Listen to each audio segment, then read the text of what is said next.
बुलढाणा जिल्ह्यामधल्या संत गजानन महाराजांच्या मंदिर परिसरामध्ये भाविकांची गर्दी पाहायला मिळतेय।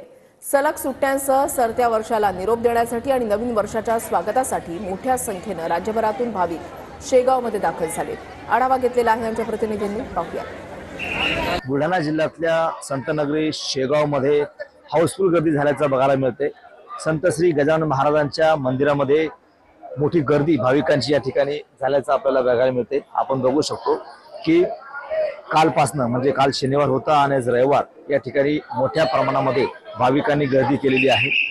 सध्या नाताळच्या सुट्ट्या आहेत, वर्षाचा या ठिकाणी वीकेंड सुद्धा आहे, त्यामुळे भाविकांनी या ठिकाणी गजानन महाराजांच्या मंदिरामध्ये दर्शनासाठी मोठी गर्दी केलेली आहे। नवीन वर्षाची सुरुवात ही देवदर्शनाने या ठिकाणी भाविक करत असतात।